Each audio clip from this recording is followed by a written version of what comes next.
नमस्कार दोस्तों, कैसे हैं आप सभी? आशा करता हूं कि आप स्वस्थ होंगे, सुखी होंगे और प्रसन्न होंगे।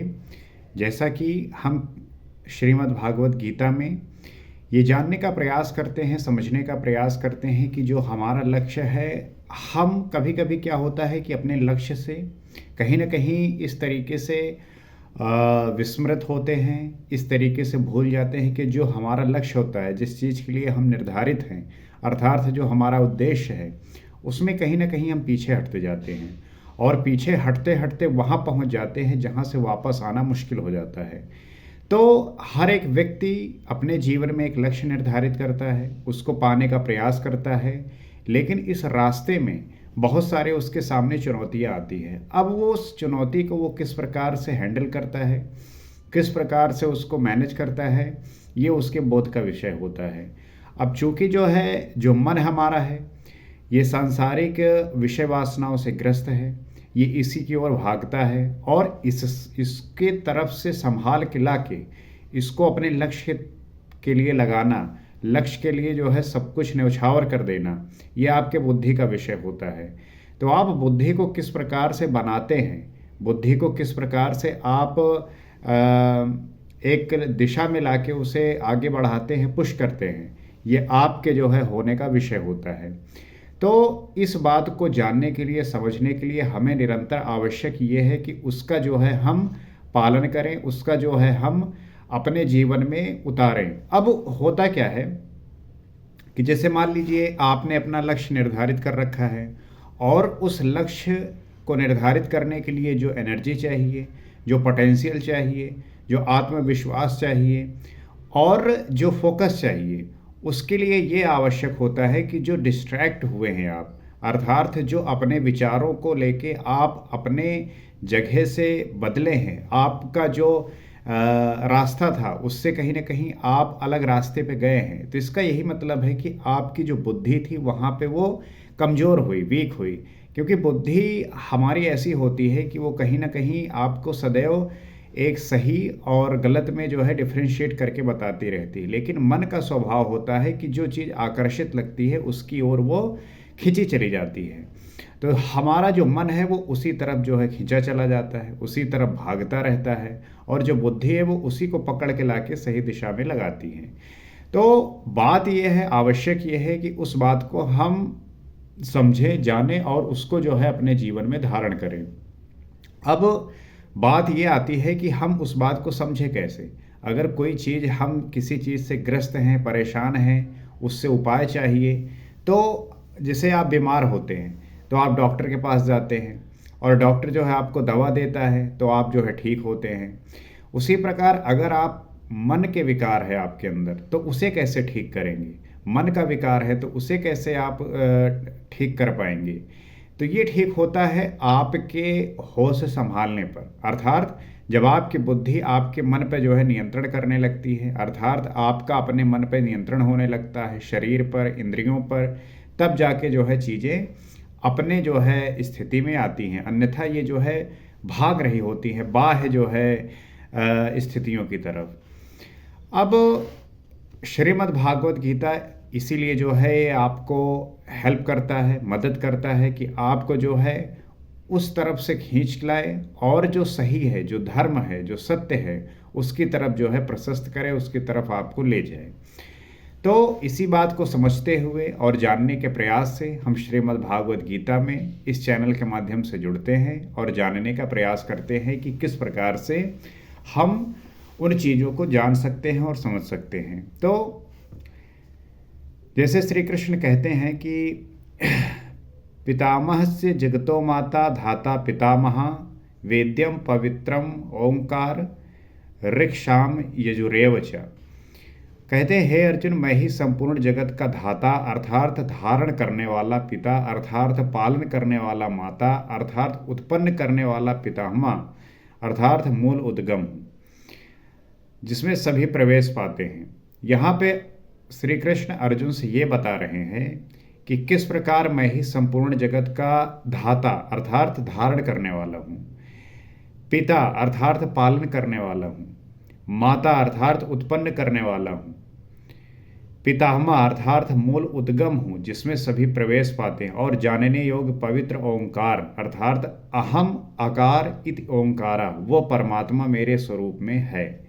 तो इस बात को आप समझ जाइए कि ईश्वर जो है वही है, सब कुछ है, जो संपूर्ण जगत का है, जो संपूर्ण जगत को धारण किए हुए है।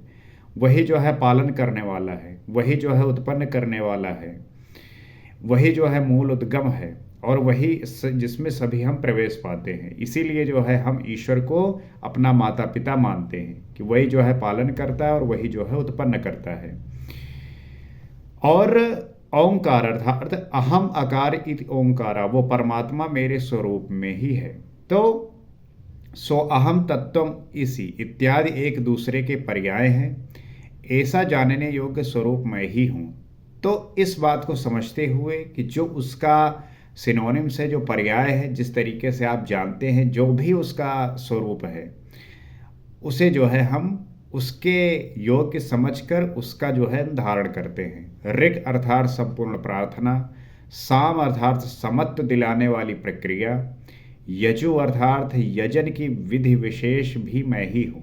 तो वो यही बता रहे हैं कि जो कुछ आप समझ रहे हैं, जो चीज़ आप पढ़ रहे हैं, ये जो हम जान रहे हैं, यही जो है सब कुछ है। और योग अनुष्ठान के उक्त तीनों आवश्यक अंग मुझसे होते हैं। जो योग अनुष्ठान के अंग हैं, उक्त तीनों आवश्यक जो अंग हैं वो मुझसे ही होते हैं।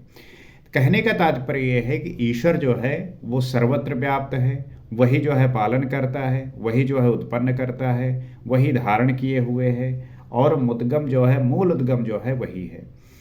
तो इस बात को समझते हुए जब व्यक्ति इसको समझ जाता है, जान जाता है, तो जो उसका अहंकार है वो सदैव के लिए नष्ट हो जाता है। और ये अहंकार ही व्यक्ति के अवगुणों को उत्पन्न करता है। इसलिए व्यक्ति को सदैव अहंकार से जो है रहित होना चाहिए। अगर व्यक्ति के अंदर अहंकार है तो इसका मतलब यही है कि उस व्यक्ति ने जो जानने का प्रोसेस था, जो जानने का प्रक्रिया था, उसमें कहीं ना कहीं अगर अहंकार लाएगा तो उसका जो बोध है, जो ज्ञान है, वो नष्ट हो जाएगा। तो गतिर भर्ता प्रभु साक्षी निवासा शरणम सुहत प्रभवा प्रलया स्थानम निधानम बीजम व्ययम। वही कहते हैं अर्जुन से कि हे अर्जुन, गति अर्थात प्राप्त होने योग्य परम गति। हम किस गति की बात कर रहे हैं? गति वो नहीं जो स्पीड में आपकी बाइक या कार चलती है। गति वो अर्थात जो प्राप्त होने वाली परम गति है। और भर्ता भरण पोषण करने वाला सबका स्वामी, वही जो है भरण पोषण करने वाला स्वामी है। और साक्षी अर्थात दृष्टा रूप में स्थित सबको जानने वाला, सबका वास स्थान, शरण लेने योग्य, अकारण प्रेमी मित्र, उत्पत्ति और प्रलय अर्थात शुभ अशुभ संस्कारों का विलय तथा विनाशी कारण मैं ही हूँ। तो वो यही बात कह रहे हैं कि जो प्राप्त होने योग्य परम गति है, भरण पोषण करने वाला है, सबका जो स्वामी है, और दृष्टा रूप में स्थित सबको जानने वाला है, सबका वास स्थान, शरण लेने योग्य, अकारण प्रेमी मित्र। आप देखेंगे कि किसी का जब कोई प्रेम नहीं होता, अपना कोई नहीं होता जिसके साथ वो बातें शेयर कर सके, तो वो जो है लोग अकारण जो है प्रेमी मित्र होते हैं। अर्थात वो ईश्वर के प्रति अपनी सारी बातें शेयर करते हैं, उन्हीं के भरोसे रहते हैं, उन्हीं पर ट्रस्ट करते हैं। तो उत्पत्ति और प्रणय अर्थात शुभ और अशुभ संस्कारों का जो विलय है और जो अविनाशी कारण मैं ही हूँ, वही है ईश्वर। जो कुछ भी हो रहा है, जो कुछ भी आप देख पा रहे हैं, जो समझ पा रहे हैं, वो ईश्वर के प्रभाव से ही होता है, वहीं से ही उत्पन्न होता है और उसी में जो है विलीन होता है। अर्थात अंत में जिनमें प्रवेश मिलता है वो सारी विभूतियां मैं ही हूँ। अंत में जिनमें भी आप प्रवेश पाते हैं, जो भी आपको मिलता है, वो सारी विभूतियां मैं ही हूँ। अर्थात मैं ही हूँ जिसमें सब कुछ विलीन होता है और मुझसे ही जो है सब कुछ उत्पन्न होता है। तो तपाम्यहम वर्षम निग्रहम मेयोत्सृजामि च अमृतम चैव मृत्युश्च सद सच अहम अर्जुन। कहते हैं मैं सूर्य रूप से तपता हूँ वर्षा को आकर्षित करता हूँ और उसे बरसाता हूँ। मृत्यु से परे अमृत तत्व तथा सत और असत सब कुछ मैं ही हूँ। अर्थात जो परम प्रकाश प्रदान करता है वो सूर्य मैं ही हूँ। कभी कभी भजने वाले मुझे असत भी मान बैठते हैं, वो मृत्यु को प्राप्त होते हैं। वो क्या कह रहे हैं कि मैं सूर्य रूप से तपता हूँ, अर्थात मेरे अंदर वो जो प्रकाश है, वो जो रोशनी है, वो जो ऊर्जा है, वो जो है उस प्रकार से मैं तपता हूँ, उस प्रकार से मैं एनर्जी जो है उत्पन्न करता हूँ। वर्षा को आकर्षित करता हूँ। लोग जो है एक आम व्यक्ति को आकर्षित नहीं कर पाते, वो वर्षा को आकर्षित कर रहे हैं। तो आप जो है अपना भी यूटिलिटी उसी प्रकार प्रदर्शित करिए, उसी प्रकार से अपने आप को बनाने का प्रयास करिए। और वो तभी होगा जब आप निरंतर उनका ध्यान करेंगे, चिंतन करेंगे, तो एक दिन आप भी उनके सदृश हो जाएंगे, आप भी उनके जो है तरह हो जाएंगे। लेकिन आप जो है कहीं ना कहीं उस विचार को छोड़कर आप अपने इस संसारिक जीवन में को अपनाते हुए आप ये छोटी छोटी चीज़ों के पीछे भाग रहे होते हैं, इसी माया में जो है उलझे हुए हैं। और उसे बरसाता हूँ, वो आकर्षित भी करते हैं और बरसाते भी हैं। तो मृत्यु से परे अमृत तत्व, मृत्यु से परे अमृत तत्व, जिस मृत्यु के नाम से लोगों को डर लग जाता है, जिससे जो है लोग घबरा जाते हैं, और अगर आपको ये पता चल जाए कि कल मेरी मृत्यु है तो आज आपकी क्या स्थिति होगी, आप क्या कर लेंगे। अक्सर लोग कहेंगे सब जो है सब फ्यूचर को लेके परेशान है कि फ्यूचर में क्या होगा, हम आज जो है बहुत मेहनत कर रहे हैं तो आगे आने वाले समय को हम भोगेंगे। तो आपसे मैं ये बता दे रहा हूँ कि जो आज का समय है आपको इसी में जीना है। अर्थात आप जो भी कर्म कर रहे हैं, जो भी कार्य कर रहे हैं, उसमें अपनी संपूर्णता व्यक्त करिए, उसी के आप हो जाइए, आप वही इंजॉय करने लगेंगे और आनंद ही जो है आपके जीवन में सदैव रहेगा। क्योंकि अगर आपको लगता है कि मुझे ये प्राप्त होने के बाद ऐसी खुशी मिलेगी, तब आप गलत तरीके से सोच रहे हैं। आप जीवन जो प्रोसेस है, डेस्टिनेशन आपने कोई गोल सेट किया ठीक है, लेकिन जो प्रोसेस है, जो रास्ता है, उसको बड़े आनंद पूर्वक जिए। क्योंकि अगर ये खराब कर लिया तो ज़रूरी थोड़ी है कि आपको जो मिलेगा उसके परिणाम स्वरूप आपकी सारी जो है आपका जीवन आनंदमय हो जाएगा। उसके बाद हो सकता है और चैलेंजेस आने लगे। तो इस बात को लेके आप अपना जो है ये भ्रम हटाइए और जो है चीज़ों को ध्यान से जीना आरंभ करिए। तो वो कहते हैं मृत्यु से परे अमृत तत्व। लोग आम जिंदगी में देखते होंगे सामान्य से संसार में कि लोगों को अभी बहुत कुछ करना है, अभी मृत्यु कहाँ है, मृत्यु तो कभी भी हो सकती है, यही सत्य है। और मृत्यु के परे अमृत तत्व जो है, तथा मृत्यु सत और असत सब कुछ मैं ही हूँ। तो अमृत तत्व तथा जो मृत्यु है, सत और जो असत है, वो सब मैं ही हूँ, वो ईश्वर ही है सब कुछ। अर्थात जो परम प्रकाश प्रदान करता है वो सूर्य मैं हूँ। जो आप ये प्रकाश देखते हैं, जो ऊर्जा देखते हैं, और जो ऊर्जा हम ग्रहण करते हैं, एक तरीके से आप देखिए तो हम सूरज की ऊर्जा को ही के द्वारा ही हम जीवित हैं। उसी के द्वारा सब कुछ जो हम भोजन करते हैं, वो जो अनाज बनता है, वो सब प्रकाश के द्वारा ही बनता है। तो वो ईश्वर ही है। अब इस बात को आप इस तरीके से जो है देख सकते हैं। इसीलिए आप देखेंगे कि हिंदू धर्म में लोग जो है जल अर्पण करते हैं सूर्य के प्रति। एक वो आदर प्रस्तुत करते हैं, एक वो उन्हें एक उसके तौर पे जो है आदर के रूप में जो है जल चढ़ाते हैं कि ईश्वर आपने जो है मुझे खाने के लिए दिया, आप मुझे जिंदा रखे हो, इसलिए मैं आपका अभिवादन करता हूँ, आपका सम्मान करता हूँ।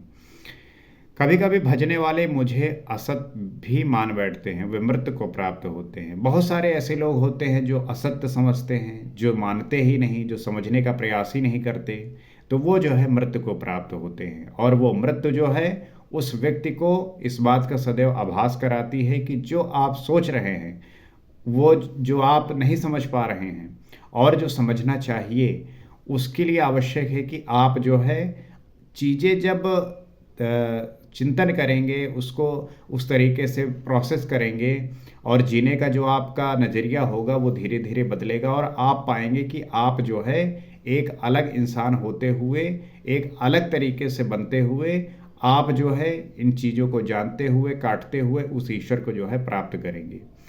तो उद्देश्य यही है, प्रयास यही है कि हर एक व्यक्ति जो है इस बात को जाने और जानकर अपने जीवन को परिवर्तित करने का प्रयास करे, अपने जीवन को पूर्ण रूप से बदल दे, ताकि वो जो है इस संसार में, इस जगत में उसको जान पाए, उसको समझ पाए, और इस सब को जानते समझते हुए वो इस भय रूपी जो संसार है, इसमें हर एक व्यक्ति डरा हुआ है मृत्यु से, अलग अलग तरीकों के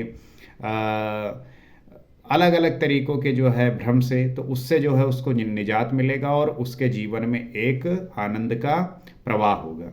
इसी प्रयास के साथ मैं आपसे ये भी उम्मीद करता हूँ कि आप बात समझ पा रहे होंगे, जान पा रहे होंगे, और नित्य जो है इसका आप चिंतन करेंगे, इसका मंथन करेंगे कि संसारी जीवन को जीना कैसे है। हम जिस प्रकार से जीवन जी रहे हैं उसमें आप किस तरीके से अच्छे से जी सकते हैं, उसमें अपूर्णता ना हो। नहीं होता नहीं कि आपके पास सब कुछ होते हुए भी जीवन नहीं जी पाते, तो आप जो है उसका विचार करिए, उसका जो है प्रोसेस करिए, उसको जो है सोचिए, और फिर आप पाएंगे कि जीवन जो है कितना उपयोगी है, कितना सुंदर है। कभी हम सोचते नहीं कि जो हम, जैसे एक बच्चा होता है, बच्चा जब होता है तो वो नई नई चीज़ें सीखने के लिए कितना उतावला होता है, उत्कंठा होता है, उसका जो है इच्छा होती है जानने की, समझने की। लेकिन हम एक समय बाद सब कुछ जानने के बाद बिल्कुल नीरस हो जाते हैं। वो नीरस होने का यही कारण है कि हमारा जानने का जो मैकेनिज़्म था वो ख़त्म हो गया है। एक लिमिट तक हम सीखे सारी चीज़, उसके बाद कुछ भी सीखने को बचा नहीं। तब जब आपके अंदर ये प्रवृत्ति सदैव बरकरार रहती है कि मुझे जानना है, सीखना है, और नित्य जो है उसी बच्चे की तरह आपको समझते रहना है, तब जो है आपके जीवन में वो उमंग, वो आनंद बना रहेगा। इसीलिए आप देखेंगे कि जो बच्चे होते हैं वो आनंदित रहते हैं, खुश रहते हैं। उसी प्रकार आप भी हो सकते हैं, बस आपके अंदर वो जानने और वो जो है नई नई चीज़ों को जो है समझने का जो है सदैव उनके अंदर वो जो इच्छा होती है तीव्र, वैसा आपके अंदर भी हो। और ये तभी हो सकता है जब आप अपनी पुरानी सीमाओं को काट कर एक नए तरीके से जीने का प्रयास करेंगे।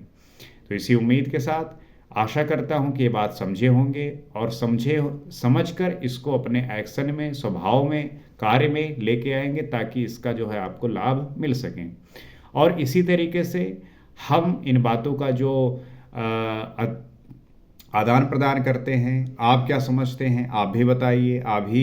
आप भी जो है इन बातों को किस तरीके से सीख रहे हैं, समझ रहे हैं, और क्या सीखा है आप भी शेयर करिए, ताकि हम आपस में मिलकर इस समाज में जो फैला हुआ पाखंड है, जो अंधविश्वास है, जो बेकार की आदतें हैं, उसको हटाकर एक अच्छी आदतें व्यक्तियों के अंदर लेके आएँ, ताकि हम इस समाज को, इस देश को इतने सुंदर और खूबसूरत बनाए, ताकि हर एक व्यक्ति जो है एक आनंद का जो है आनंद महसूस करे और जीवन में ऊंचाइयों को प्राप्त हो।